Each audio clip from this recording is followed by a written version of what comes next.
সর্বপ্রথমে মহান ঈশ্বরকে ধন্যবাদ দিই এবং সকলকে আরেকটিবার প্রভু যীশু খ্রিস্টের নামেতে শুভেচ্ছা জানাই। সকলকে জয় যীশু। আপনারা কেমন আছেন? আশা করি আপনারা সকলে ভালো আছেন এবং সুস্থ আছেন। আজকে যে বিষয় নিয়ে আমি আলোচনা করব তা হলো প্রার্থনা করার সময় যে দুটি নিয়ম আমাদের মনে রাখা দরকার, সেই দুটি নিয়ম কি?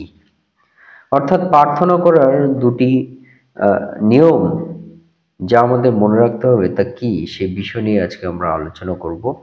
তাই এই মুহূর্তে যতজন ঈশ্বরের সন্তানেরা আপনারা যুক্ত হয়েছেন, আজকের যে বিষয় তা খুবই গুরুত্বপূর্ণ। তাই আপনাদেরকে শুরু থেকে শেষ অবধি শোনার জন্য অনুরোধ থাকলো।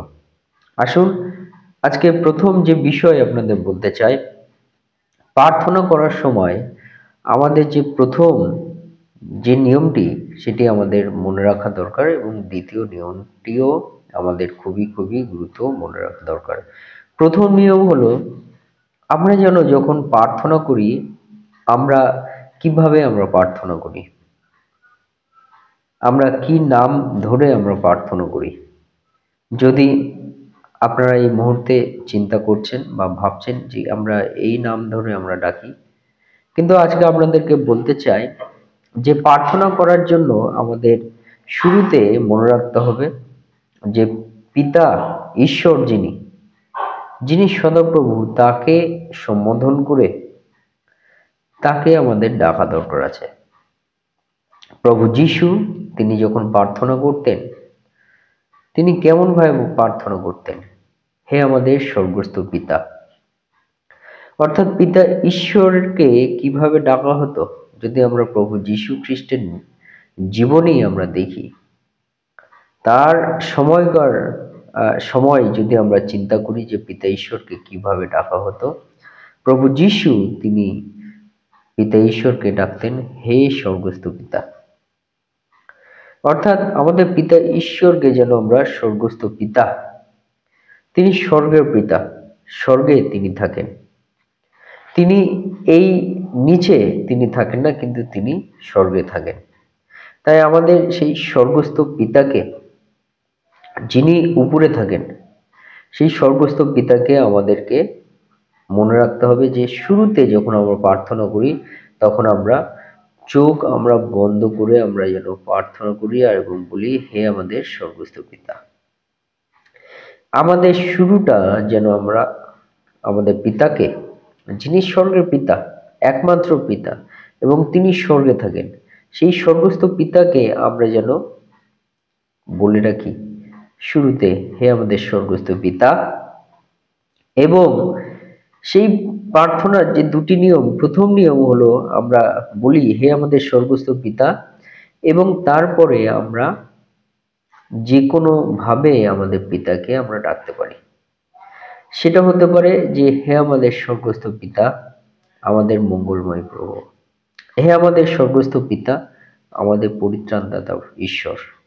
হে আমাদের স্বর্গস্থ পিতা, আমাদের প্রার্থনা শ্রবণকারী ঈশ্বর।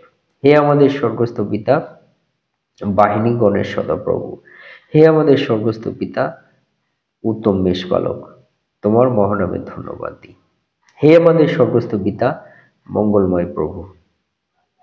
অর্থাৎ আমাদের পিতা ঈশ্বরকে যখন আমরা ডাকি, আমরা যেন শুরুতে আমরা মনে রাখি যে আমাদের পিতাকে যেন আমরা সম্বোধন করি, তিনি যেখানে তিনি থাকেন এবং যেখান থেকে তিনি আমাদের ঈশ্বর, তিনি হলেন স্বর্গের পিতা। সেই পিতা ঈশ্বরকে আমরা যেন প্রথমে আমরা বলি হে আমাদের স্বর্গস্থ পিতা, মঙ্গলময় প্রভু, তোমার মহানামে ধন্যবাদ দিই।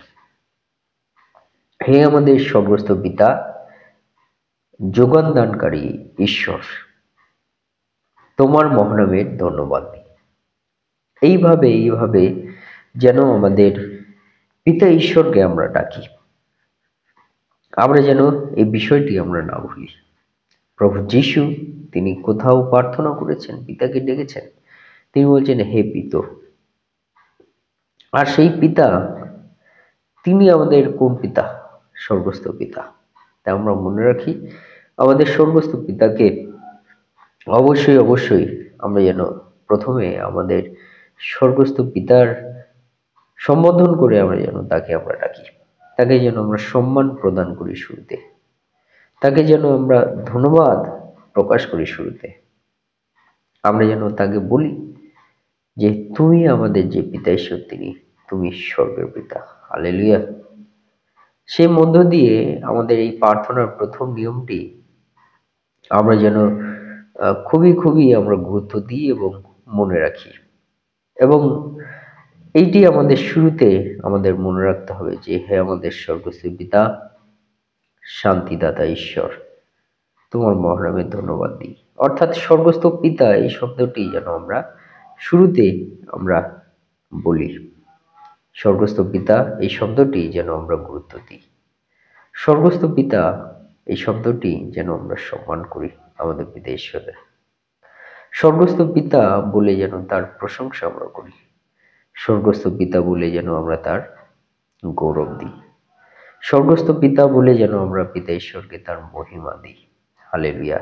অর্থাৎ আমাদের সমস্ত মহিমা, সমস্ত ধন্যবাদ, সমস্ত গৌরব যে পিতা ঈশ্বরকে আমরা দেব, তিনি স্বর্গের পিতা। হালেলুয়া। এই প্রথম নিয়মটি আমাদের অবশ্যই অবশ্যই মনে রাখা দরকার আছে। এই প্রথম নিয়মটি হলো কিন্তু খুবই গুরুত্বপূর্ণ।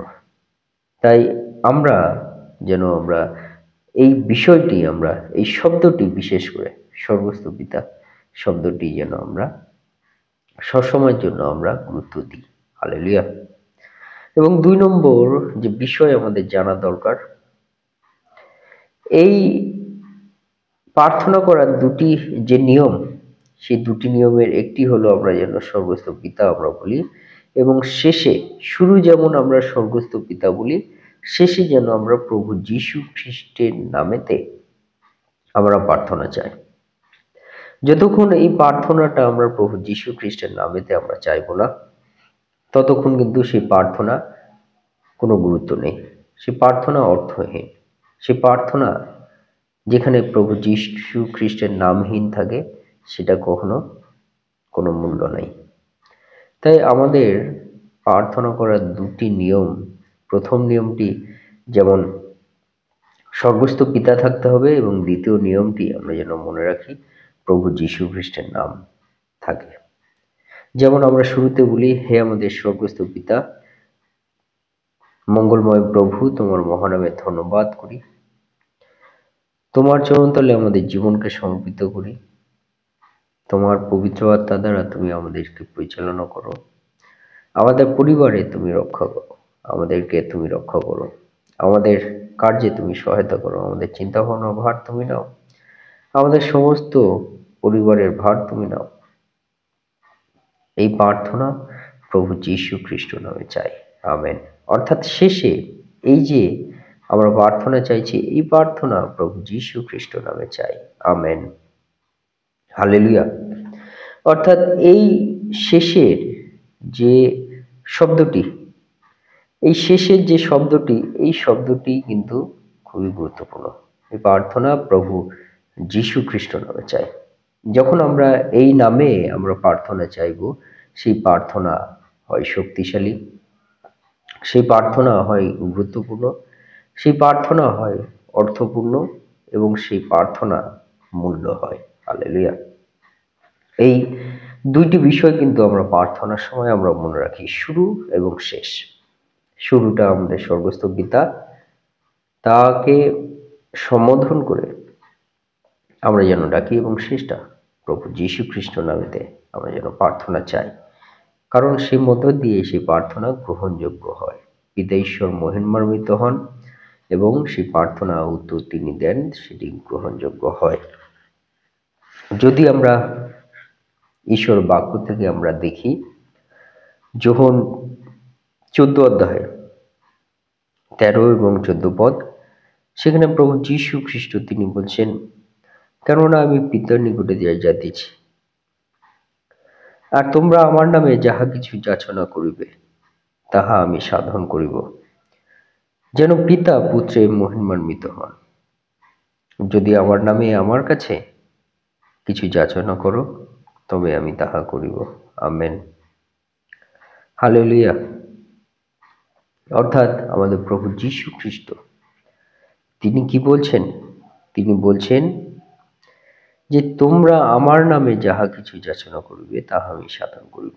অর্থাৎ যীশু খ্রিস্টর নামেতে আমরা যদি যা কিছু আমরা যাচনা করি, আমরা চাই, প্রভু যীশু বলছেন যে তা আমি সাধন করিব বা পূর্ণতা দান করিব, তা আমি সিদ্ধ করব, সেটা আমি সফল করব। প্রভু যীশু তিনি বলছেন এবং বলছে যদি আমার নামে আমার কাছে কিছু যাচনা করো, অর্থাৎ প্রভু যীশু খ্রিস্টের নামে প্রভু যীশু খ্রিস্টের কাছে আমি যদি যাচনা করি তবে আমি তাহা করিব। প্রভু যীশু সেই প্রার্থনা উত্তর তিনি দেবেন। তাই প্রার্থনার দুটি নিয়ম, শুরু এবং শেষ, এটি যেন আমরা মনে রাখি এবং এইটি আমাদের জীবনে আশীর্বাদের বিষয়। প্রার্থনা শক্তিশালী হয়, সেই প্রার্থনা অর্থপূর্ণ হয়, সেই প্রার্থনা গ্রহণযোগ্য হয়। আজকের জন্য এত অবধি, এবং আগামী সময়ে আবার অন্য কোনো ভিডিওতে আপনাদেরকে অন্য কোনো বিষয় নিয়ে আলোচনা করব। ততক্ষণ অবধি সকলে ভালো থাকবেন, সুস্থ থাকবেন। সকলকে জয় যিশু।